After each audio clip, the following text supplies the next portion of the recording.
get to. So the next dark occultist and group you have to look at is Rudolf von Sabattendorf and the Thule Society. Sabattendorf was a German occultist, writer, intelligence agent, and political activist. He was the founding member of the Thule Society, a post-World War I German occult organization in which he played a key role and influenced many members of the Nazi Party. Sabattendorf was also a Freemason of the clandestine rites of Memphis and Mizraim. So not traditional organized Freemasonry, but what one would call clandestine rites of Freemasonry or occult rites. And he was also a Sufi, which is basically mystical Islamic beliefs and practices of the Bektashi order. In 1916, Sabattendorf came into contact with the Germanenorden, Fritzsche's society, and was subsequently appointed the Ordensmeister, the group leader, for its Bavarian schism faction, the Germanenorden Wallvater of the Holy Grail. Settling in Munich, Sabattendorf established an occult order known as the Thule Society in 1918 with fellow occultist Walter Nauhaus.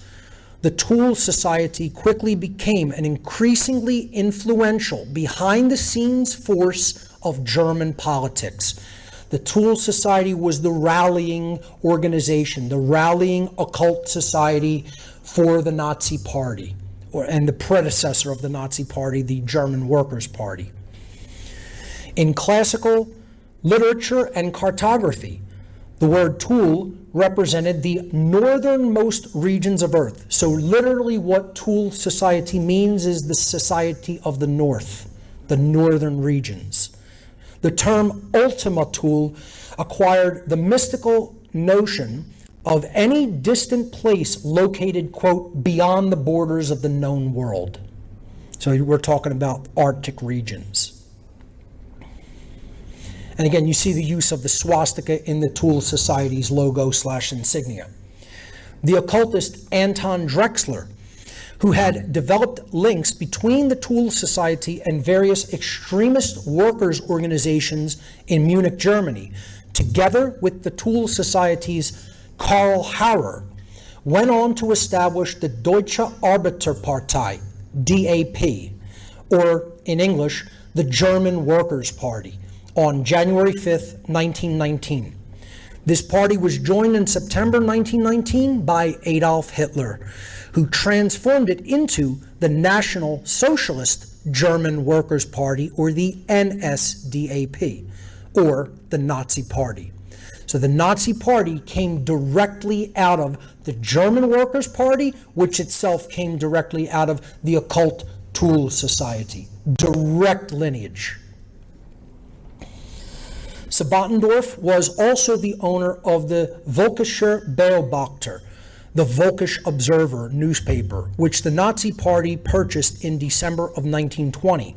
In 1921, Adolf Hitler acquired all the shares of the company, making him the sole owner of the publication. This newspaper was to become Hitler's most important propaganda tool in his rise to power, and subsequently. In January 1933, Sabattendorf published Before Hitler Came, documents from the early days of the National Socialist Movement, a collection of writings dealing with the Thule Society and the early days of the German Workers' Party. In other words, the lineage of how it all got started, how he got the ball rolling in National Socialism. Hitler disliked this book. Again, he wanted all the credit. He didn't want people even knowing that these descended from occult orders and secret societies. You know, that's why they banned all other occultists. They wanted to be the only occult game in town.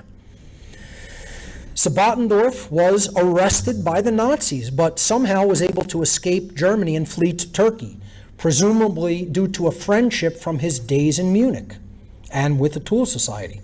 It is believed by some researchers that Sabattendorf committed suicide by jumping into the Bosphorus Strait near Istanbul, Turkey on May 8, 1945.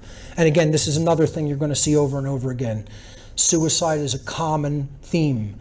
Once they get thrown under the bus, they either get killed or they off themselves.